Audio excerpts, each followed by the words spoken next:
कहीं ना कहीं किसी न किसी बड़े नेता से इन लोगों के लिंक निकलेंगे। ये क्या सहानुभूति देते हैं? ये भाई थप्पड़ मारा, हाथ में चाकू हो सकता था, तेजाब हो सकता था, कुछ भी हो सकता था। तो ये सवाल उठता है कि दिल्ली की जो पुलिस है ये क्या कर रही है अभी तक। कहा जा रहा है कि कन्हैया लखनऊ जी पे शाही फेंकी गई। तो मैं आपको बता दूं, जिस टाइम दिल्ली के अंदर चुनाव थे, केजरीवाल जब चुनाव लड़े थे पहली बार विधानसभा का, तो उनके मुंह पर भी शाही फेंकी गई थी, उनके कपड़ों पे। तो आपको पता था उस शाही का मतलब क्या था? उस शाही का मतलब था पूरे बहुमत के अंदर उनकी सरकार बनी। जो है ना IT सेल बीजेपी वाले ये सब करवा रहे हैं। किसी को थप्पड़ मरवा देंगे, किसी को कुछ भी करवा देंगे, इनकी मर्जी तानाशाही है बस। चाहते कि आप एक छोटा सा गाना सुना दीजिए। तो तिवारी जी बड़े एटीट्यूड पे कहते हैं, तुम्हें शर्म नहीं आती? एक सांसद से गाना गवाते हो। जो कटोरा लेके जो पार्टी खड़ी रहती थी, आज दिल्ली वहाँ जाइए, दिल्ली गेट के पास जो ITO है, ITO पर मैं समझता हूँ हिंदुस्तान का सबसे बड़ा मुख्यालय बनाया है। टम्पू भर के नोट दिए हैं, अरे टम्पू भर के नोट दिए, शहजादे का नाम उन्होंने लगा दिया। कहा जा रहा है कि कन्हैया लखनऊ जी पे शाही फेंकी गई। तो मैं आपको बता दूं, जिस टाइम दिल्ली के अंदर चुनाव थे, केजरीवाल जब चुनाव लड़े थे पहली बार विधानसभा का, तो उनके मुंह पर भी शाही फेंकी गई थी, उनके कपड़ों पे। तो आपको पता था उस शाही का मतलब क्या था? उस शाही का मतलब था पूरे बहुमत के अंदर उनकी सरकार बनी। ये जो तानाशाह जो आज लोग बैठे हैं, ये नहीं चाहते कोई ईमानदार पार्टी आगे बढ़ के देश का कल्याण करे। और जो आजकल जो शाही फेंकी गई है ना, ये इस बात का सबूत है। ये बीजेपी वाले बोगला गए हैं। जो हरकत इन्होंने आम आदमी पार्टी वालों के साथ करी थी, आज वो कन्हैया लाल के साथ करी है, तो कन्हैया कुमार जी के साथ करी है। तो आप देख लीजिए बोगलाहट कितनी है। ये घबराए हुए हैं, इसीलिए उनके साथ इस तरह की हरकत हो रही है। पर कहते ना, जेल का जवाब वोट से दिया तो जाएगा, साथ साथ में इनकी सातों की सातों सीटों पर जमानत जब्त होगी। अच्छा मनोज तिवारी, अच्छा ये बताइए, कन्हैया कुमार तो वैसे ही जीतेंगे, मैं बता रहा हूँ। आप इनसे पूछेंगे कि आपके पास क्या मुद्दे हैं इस बार, तो ये कहते हैं कि भारत माता की जय और भारत के टुकड़े होंगे। इनको शर्म भी आती है बोलने के लिए, इनके पास तो मुद्दा है ही नहीं। केजरीवाल ने सब पूरा कर दिया, दिल्ली में पानी फ्री है, बिजली फ्री है, बस फ्री है, मुद्दा तो कोई है नहीं। ये कहेंगे क्या? यही कहेंगे कि हम भारत माता की जय और भारत के टुकड़े को चुनाव करेंगे।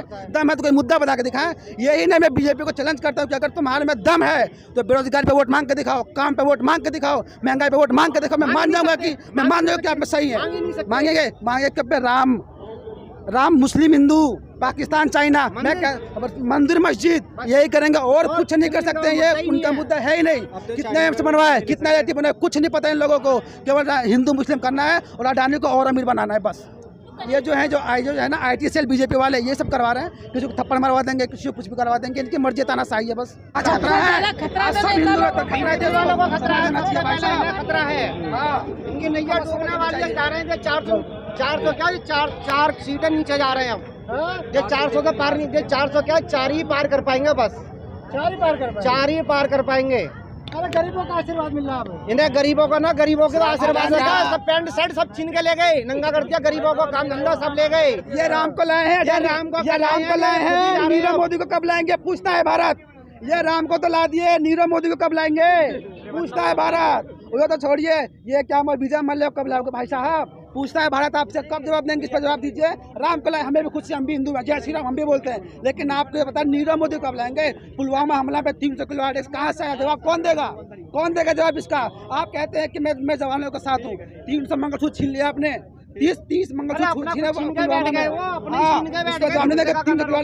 जवाब दें, जवाब देखिए। ऐसे जो इनकी तानाशाही है, कुछ भी कर सकते हैं।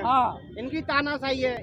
अब राहुल का हुकूमत है, कुछ भी कर सकते हैं। हमें भी थप्पड़ मार सकते हैं, आपको भी मार सकते हैं। जैसे चाहे उसे अंदर कर सकते हैं, ठीक है ना। इनकी खूब पक्की तानाशाही है। ये जैसे चाहे उसे खूब कर सकते हैं। किसी को ये प्री प्लान था, क्या था? ये बिल्कुल प्लान से काम हो रहे हैं जी। हमारे केजरीवाल को लिया तब भी इनसे प्लान, कम से कम 1 साल से केजरीवाल को केस चल रहा है, एंड टाइम पे उठाया है, इलेक्शन के टाइम पे। इनका सामने लड़ने का दम नहीं है, सामने के लड़ने। ये चाहते हैं विपक्ष को ही खत्म करना, ये विपक्ष को खत्म करना चाहते हैं। लेकिन ये भूल गए कि हमारे देश में संविधान भी है जो हमारे देश को ये ताकत देती है कि विपक्ष मजबूती के साथ खड़ा होकर लड़ेगा। मैं आज कह रहा हूँ, आज मैं भाई कांग्रेस को सपोर्ट कर रहा हूँ। कांग्रेस का कल को गलत करेगी तो मैं कल को कांग्रेस का भी विरोध करूंगा। लेकिन आज का डेट में जो तानाशाही चल रही है मोदी सरकार की, इसको उखाड़ फेंकना बहुत जरूरी है। और इस बार इस चुनाव में हम लोग उखाड़ फेंकेंगे बीजेपी की तानाशाही को।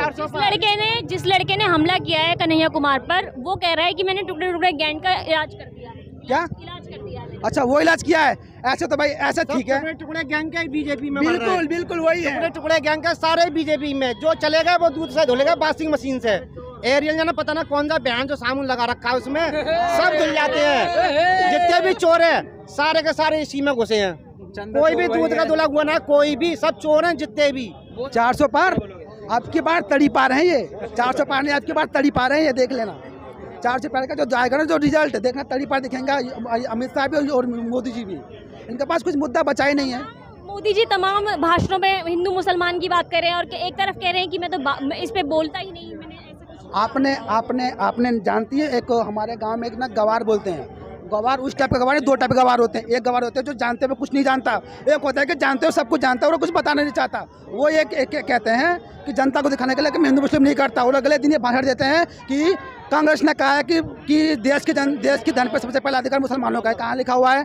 आपकी आधी जानकारी का ये गलत इस्तेमाल कर रहे हैं और कुछ नहीं। इसलिए मैं कहता हूँ कि एक बार आप जो मैनिफेस्टो है कांग्रेस का पढ़िए एक बार, उसमें अगर कहीं भी लिखा हो कि मुस्लिम को पहला अधिकार है सारी संपत्ति पर, तो मैं मान जाऊंगा। ऐसा कुछ है ही नहीं। उन्होंने कहा है कि अल्पसंख्यक को अधिकार है, जो कि सही है, गलत नहीं है। अल्पसंख्यक यानी कि जो कम है हमारे देश में अल्पसंख्यक बुद्धिस्ट भी हैं, क्रिश्चियन भी हैं, मुस्लिम भी है, लेकिन किसी भी जाति धर्म का स्पेशली नाम नहीं लिया गया था। लेकिन बीजेपी वालों ने इसको एजेंडा बनाया कि मुसलमानों को पहला अधिकार दिया जा रहा है।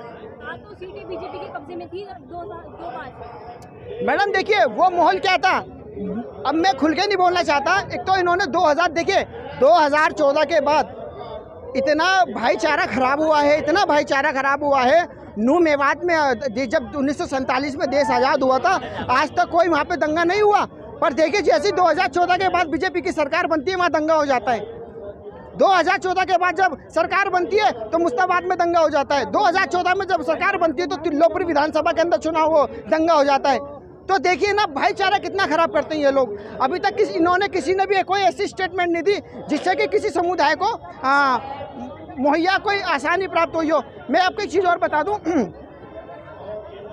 जब ये बीजेपी सरकार आई थी इन्होंने कहा था सबका साथ सबका विकास। इन्होंने सिर्फ अपनी पार्टी का विकास कराए और अपनी पार्टी का साथ दिया, इसके अलावा कुछ नहीं करा। जो कटोरा लेके जो पार्टी खड़ी रहती थी, आज दिल्ली वहाँ जाइए, दिल्ली गेट के पास जो ITO है, ITO पर मैं समझता हूँ हिंदुस्तान का सबसे बड़ा मुख्यालय बनाया है। वो पूछे पैसा कहाँ से आया, जवाब नहीं है। 300 मुख्यालय बनाया है। मैं बताने की कोशिश कर रहा हूँ। जब कोरोना लगा, केयर फंड के नाम से करोड़ों रुपये आया, उसको उस पैसे का RTI लगा के जवाब मांगो, कोई जवाब नहीं मिलेगा। राहुल गांधी के ऊपर कहते हैं कि क्या नाम है, टम्पू भर के नोट दिए हैं। अरे टम्पू भर के नोट दिए, शहजादे का नाम उन्होंने लगा दिया तो बोगलाहट दिखती है। जो राहुल गांधी ने पार्लियामेंट के अंदर खड़े होकर जब अडानी और अंबानी का नाम लिया तो उनकी सदस्यता खत्म कर दी गई।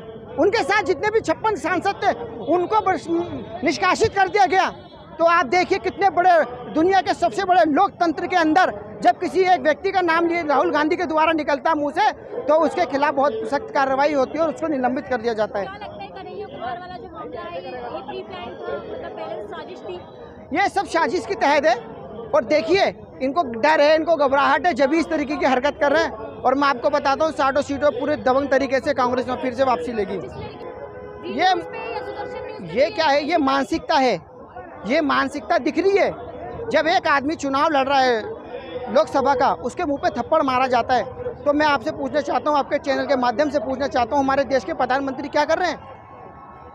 इतने बड़े लोकतंत्र के अंदर एक आम आदमी एक इतने बड़े लीडर को थप्पड़ मारने की कोशिश करता है, उनको एक तरीके से अटेम्प्ट टू मर्डर भी हो सकता था। भाई थप्पड़ मारा, हाथ में चाकू हो सकता था, तेजाब हो सकता था, कुछ भी हो सकता था।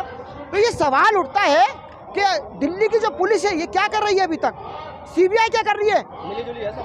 जब इन्हें किसी नेता को खरीदना हो, बीजेपी वालों को सरकार बनानी हो, तो पीछे से ED और CBI भेज देते हैं, सरकार बना लेते हैं। तो ये तो कुछ ही नहीं है। अगर ये इन्हें इतनी चिंता है ना तो ये अपनी ED और CBI लगाएं और बताएं वो जो चाटा मारा है वो किसकी देन है, वो कौन है वो लोग जो इतनी बड़ी साजिश को अंजाम दे दिया उन्होंने। सोशल मीडिया पे एक फोटो वायरल हो रही है जो मनोज तिवारी के साथ दिखाई दिखता है वो लड़का मनोज तिवारी के साथ। देखिए कहीं ना कहीं आप देश 2014 के बाद जहाँ भी इस तरीके के जो दंगे हुए हैं, फसाद हुए हैं, जो छोटी मोटी क्राइम जो हुए हैं, ये जो दंगे जो होते हैं, आप देखना कहीं ना कहीं किसी न किसी बड़े नेता से इन लोगों के लिंक निकलेंगे। ये क्या सहानुभूति देते हैं, ये जैसे चेले चपाटे पालते हैं, ये लोग इन पालते हैं चेले चपाटे, ताकि इनके लिए ऐसे छोटे मोटे कामों को अंजाम दिया जाए।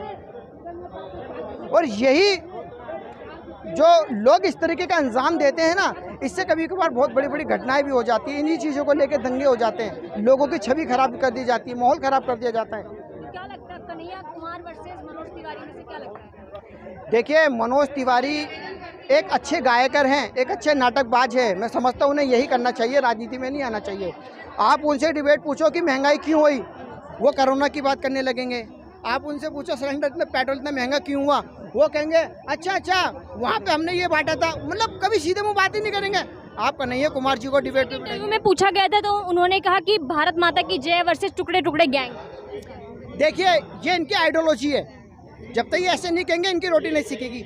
मैं आपको बता दूं, मनोज तिवारी जी एक स्कूल फंक्शन में गए थे सांसद के रूप में, तो वहाँ पे एक टीचर ने, एक अध्यापिका ने कह दिया, अरे सर आप आए, आपका वेलकम है, सर हम चाहते हैं कि आप एक छोटा सा गाना सुना दीजिए। तो तिवारी जी बड़े एटीट्यूड में कहते हैं, तुम्हें शर्म नहीं आती, एक सांसद से गाना गवाते हो। अपने अधिकारी को बुलवा के कहते हैं इनको दंड दिया जाए, इनके खिलाफ सख्त से सख्त कार्रवाई करी जाए। एक तरफ कहते हो नारी को सम्मान देने की बात करते हैं प्रधानमंत्री जी शिक्षा की बात करते हैं, प्रधानमंत्री जी महिलाओं के लिए सुरक्षा की बात करते हैं, और इनके नेता एक महिला को दंडाधित करते, प्रताड़ित करते। अरे तुम जो आए हो गाना बजा के ही तो आए हो, तुम्हें कौन जानता था? आज उसी गाने बजाने के चक्कर में तो आज सांसद बने बैठे हो, और आप एक महिला का मान करते हो, वो भी शिक्षक है। इस बार 400 पार का जो नारा दिया था मैडम, 400 पार का नारा बहुत बढ़िया दिया है। 400 पार, सिलेंडर 400 पार है। दाल 60 रुपए किलो थी, 120 रुपए के पार है। 70 सालों के अंदर पेट्रोल को आते आते 70 साल में 70 रुपये लीटर नहीं हुआ पेट्रोल। बीजेपी की सरकार में 5 साल में 8 साल में 100 के पार हो गया। आज मेरा लाइसेंस बनवाने गया, उसकी फीस डबल हो गई। दिल्ली यूनिवर्सिटी के अंदर जितने भी छात्र हैं ना, 1500 रुपये, कांग्रेस के टाइम पे 1500 रुपये फीस जाती थी, आज शायद 5000 से भी ऊपर उसकी फीस है। एक नॉर्मल गरीब बच्चा कहाँ से उसको अफोर्ड कर पाएगा? और इतनी महंगाई के अंदर ना रोजगार है ना कुछ है। 2 करोड़ नौकरी देने का वादा किया था, वो भी जुमला कर दिया। सब जुमले की सरकार है। और मैं आपको बता दूं, राहुल गांधी ने जब अपने मन से किसी वादे को उन्होंने कहा है तो उस वादे पे खरे उतरे। गरीबों की बहुत सारी पेंशनें बांधी हैं, किसानों का कर्जा माफ़ करा है, बहुत सारी चीज़ें राहुल गांधी ने इस तरीके की की हैं, जो उन्होंने अपने मन से जो वादे किए हैं वो पूरे करे हैं। खबरों में बने रहने के लिए फोरम 4 को सब्सक्राइब करें और नोटिफिकेशन पाने के लिए बेल आइकन दबाएं।